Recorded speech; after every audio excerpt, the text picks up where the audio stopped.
कैसे हैं आप लोग। हेलो फ्रेंड्स, पिछले लेक्चर में लेक्चर 1 एंड लेक्चर 2 में हमने समझा था कि फंड फ्लो स्टेटमेंट का कॉन्सेप्ट, मीनिंग और बेसिक इन्फॉर्मेशन ली थी। अब जब हम एग्जाम्पल सॉल्व करते हैं तो हमें एग्जाम्पल की कुछ बेसिक इन्फॉर्मेशन होना ज़रूरी है। तो फर्स्ट ऑफ ऑल हम देखते हैं बेसिक इन्फॉर्मेशन एग्जाम्पल सॉल्व करने के लिए। फर्स्ट ऑफ ऑल जो फंड फ्लो स्टेटमेंट का हम एग्जाम्पल सॉल्व करते हैं तो उसमें दो चीज़ें आती है, सोर्स और एप्लीकेशन। सोर्स मतलब कि जो बिज़नेस को इनकम होती है वो हम सोर्स में लिखते हैं, और दूसरा एप्लीकेशन, उसमें कि हम बिज़नेस को जो बिज़नेस में से जो पैसा जाता है, आउटगोइंग होता है, वो हम एप्लीकेशन में लिखते हैं। उसके लिए कुछ रूल है जो हमें फॉलो करने हैं। समझ रहे हो समझ रहे हो ना। तो समझते हैं। ये पहला ब्लॉक है, सेकंड ब्लॉक है, थर्ड ब्लॉक है और एक फोर्थ ब्लॉक है।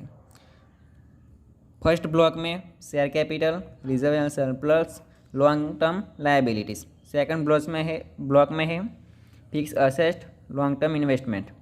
थर्ड ब्लॉक में है करंट लायबिलिटी एंड प्रोविजंस, और फोर्थ ब्लॉक में है करंट असेट्स एंड लोन्स। चलो इसमें कुछ रूल्स है वो देखते हैं। पहला रूल है सेम ब्लॉक्स। अगर कोई भी ट्रांजैक्शन सेम ब्लॉक्स में आता है तो उसका नो इफेक्ट होगा।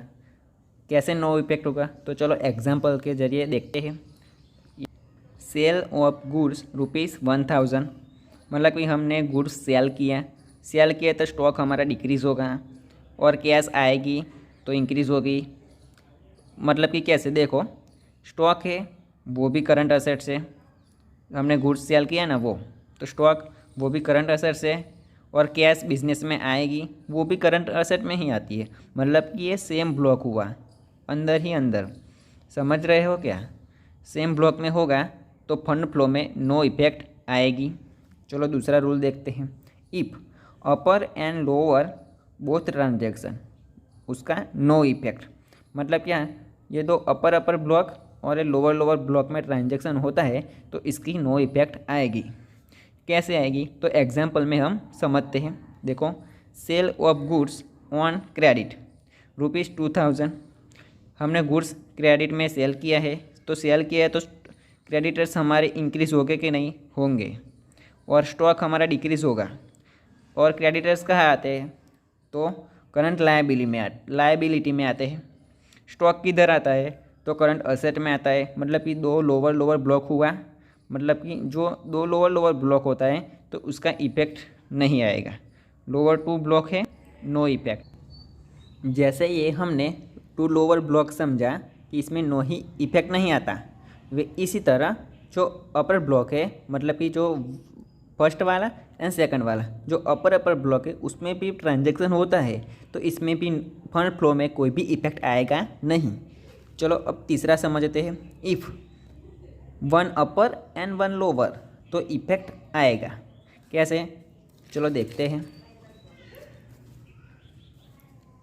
इश्यू ऑफ शेयर ₹1,00,000, जब हम शेयर इश्यू करते हैं तो क्या कैश आता है, तो कैश हमारा इंक्रीज़ होगा, और शेयर कैपिटल मतलब कि लायबिलिटीज़ हमारी इंक्रीज़ होगी, तो हाँ होगी। तो चलो देखते हैं। तो शेयर कैपिटल किधर आएगा, तो फर्स्ट ब्लॉक में आएगा। कैश किधर आएगा, तो करंट एसेट में आएगा। मतलब कि एक अपर एंड एक लोअर, एक अपर ब्लॉक और एक लोअर ब्लॉक में ट्रांजैक्शन की इफेक्ट आती है तो फंड फ्लो स्टेटमेंट में हम इफेक्ट होगी। मतलब कि कैसी इफेक्ट होगी, तो इश्यू ऑफ शेयर्स 1,00,000, तो 1,00,000 रुपीज़ आएंगे तो क्या करेंगे, तो फंड फ्लो स्टेटमेंट में हम सोर्स में लिखेंगे। जबकि ये कॉन्सेप्ट हमने लेक्चर 1 एंड 2 में चलो इसका क्विक रिवीजन करते हैं। सेम ब्लॉक्स, अगर कोई भी ब्लॉक ले लो, सेम ब्लॉक में इफेक्ट आता है तो इसका फंड फ्लो स्टेटमेंट में इफेक्ट आएगा नहीं, मतलब कि no effect. If upper and lower both transaction, then no effect. मतलब कि अपर ट्रांजैक्शन होता है एंड और लोअर में ट्रांजैक्शन होता है तो फंड फ्लो स्टेटमेंट में इफेक्ट नहीं आएगा।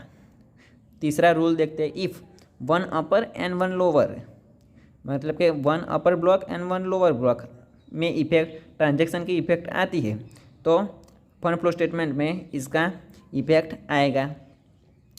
वन अपर एंड लोअर, ये वन अपर वन लोअर, ये भी अपर है और ये लोअर है, ये अपर है और ये लोअर है, मतलब कि अपर लोअर, अपर और लोअर दोनों में इफेक्ट आएगा।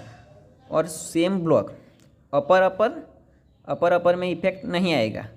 ये दोनों 3 एंड 4 लोअर हैं, तो लोअर में ट्रांजैक्शन होगा तो इफेक्ट नहीं आएगा। समझ गए ना? मजा आया, और मैं ये जो मजा है हिंदुस्तान के हर व्यक्ति को देना चाहता हूं। चलो अब इसका एग्जाम्पल 1 देखते हैं। हमने फंड फ्लो स्टेटमेंट के गोल्डन रूल्स जो एग्जाम्पल के लिए बहुत ज़रूरी है वो हमने अच्छे तरीके से समझ लिया। आप उसे अच्छे तरीके से समझ लेना। तू समझा? हाँ। नहीं, तू समझा नहीं। और ना समझ आए तो वो फिर से देख लेना। अब चलो फंड फ्लो स्टेटमेंट के एग्जाम्पल पर चलते हैं। Example number 1, basic concept of example. जब हम एग्जाम्पल सॉल्व करते हैं तब हमें क्या करना है वो हम देखते हैं। चलो example number 1, state whether the following transaction result in source और एप्लीकेशन ऑफ फंड्स और डज नॉट अफेक्ट फंड्स। इस एग्जाम्पल में हमें ये फाइंड करना है कि जो नीचे ट्रांजेक्शन दिए गए हैं वो फंड फ्लो स्टेटमेंट में अफेक्ट करते हैं या नहीं करते, वो हमें चेक करना है। चलो फर्स्ट ऑफ ऑल देखते हैं transaction. Sale of goods for ₹25,000। हम जब गुड्स का सेल करते हैं तो क्या होता है, तो हमारा,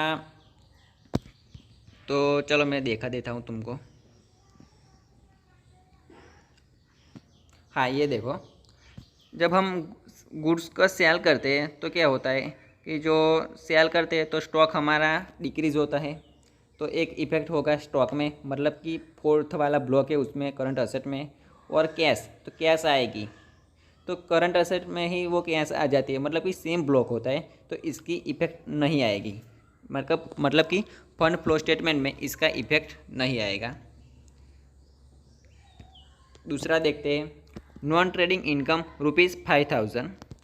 और हमने ट्रेडिंग ही नहीं किया और इनकम हुआ है हमारा, तो हम इनकम हुआ है, इनकम मतलब कि कैश हमारा इंक्रीज़ होगा, तो इंक्रीज़ होगा तो इसका इफेक्ट आएगा, इफेक्ट्स ऑन फंड्स, मतलब कि कैश हमारी इंक्रीज़ होगी तो इसकी इफेक्ट आएगी फंड फ्लो स्टेटमेंट पे।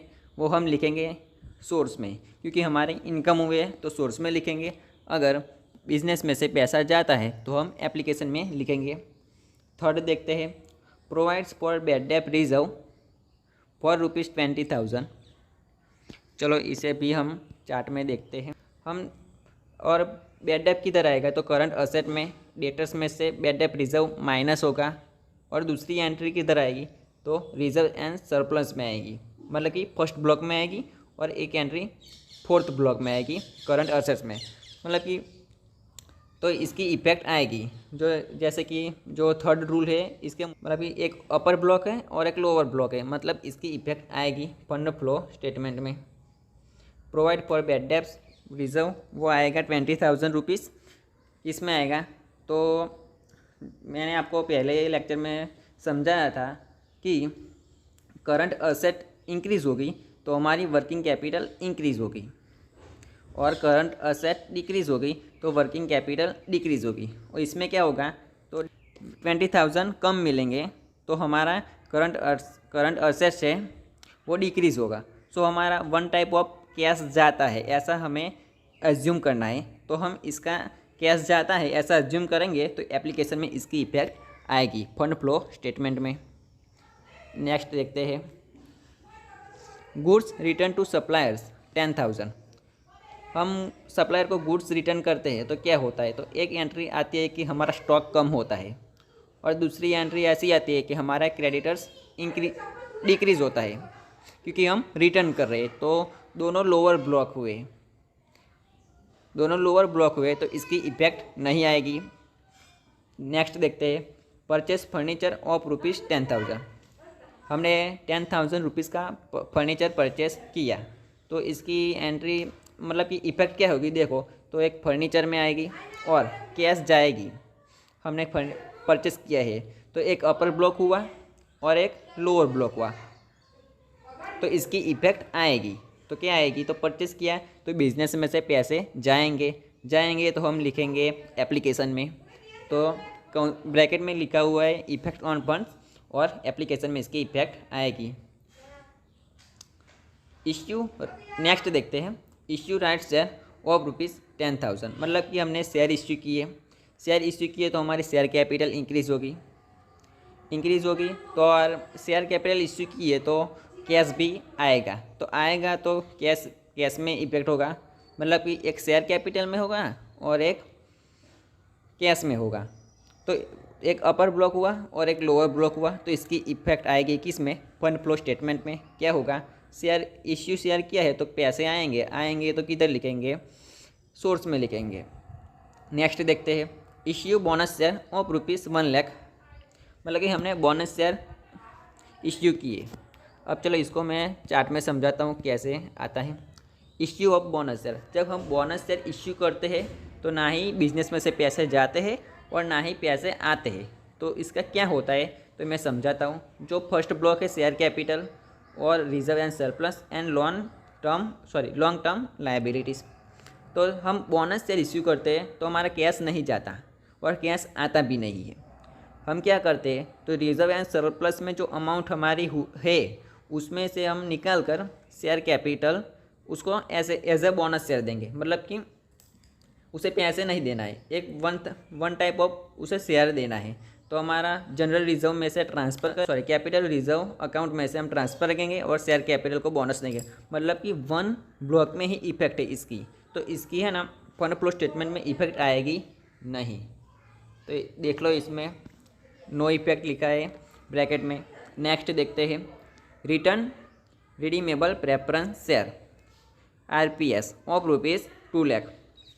हमने जो प्रेफरेंस शेयर है वो रिटर्न कर दिए, मतलब रिटर्न करे तो क्या होगा, कैश जाएगी और शेयर कैपिटल कम होगी, प्रेफरेंस शेयर कैपिटल कम होगी और कैश जाएगी। तो 1 अपर ब्लॉक है और 1 लोअर ब्लॉक है, तो इसकी इफेक्ट आएगी। क्या आएगी, हम रिडीमेबल करते हैं तो पैसे जाते हैं तो फंड फ्लो स्टेटमेंट में एप्लीकेशन में आएंगी। नीचे देखो लास्ट वाला, transfer 25,000 from P&L account to general reserve account. इसे हम प्रैक्टिकल समझते हैं। क्या कह रहा है कि transfer 25,000 from P&L like profit and loss account to general reserve account. जो प्रॉफिट एंड लॉस अकाउंट है उसमें से 25,000 हमें जनरल रिजर्व में ट्रांसफ़र करने हैं। तो जनरल रिजर्व किधर आएगा, तो रिजर्व एंड सरप्लस में आएगा। प्रॉफिट एंड लॉस अकाउंट किधर आएगा, तो रिजर्व एंड सरप्लस में आएगा। मतलब कि दोनों ही इफेक्ट है ना सेम ब्लॉक, फर्स्ट वाले ब्लॉक में ही है, तो सेम ब्लॉक होता है तो इसकी इफेक्ट नहीं आएगी। तो देख लो इसमें नो इफेक्ट लिखा है लास्ट में। चलो नेक्स्ट देखते हैं, debentures of ₹60,000 are redeemed at a premium of 5%।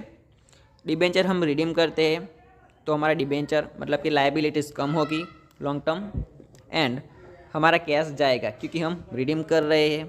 तो एक अपर ब्लॉक हुआ और एक लोअर ब्लॉक हुआ। अब तो आपको समझ में आ ही गया होगा। तो अपर लोअर ब्लॉक हुए तो कैश जाएगा क्योंकि हम रिडीम कर रहे हैं, तो फंड फ्लो स्टेटमेंट में इफेक्ट आएगा। अगर कैश जाता है तो एप्लीकेशन में आएगा। नेक्स्ट देखते हैं, सोल्ड मशीनरी ऑफ ₹10,000।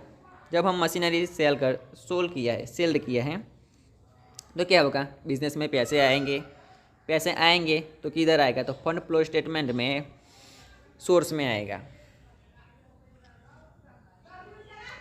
यहाँ पर लिखा है सोल्ड मशीनरी मतलब पैसा आता है, तो यहाँ पर मिस्टेक हो गया है राइट टाइपिंग में।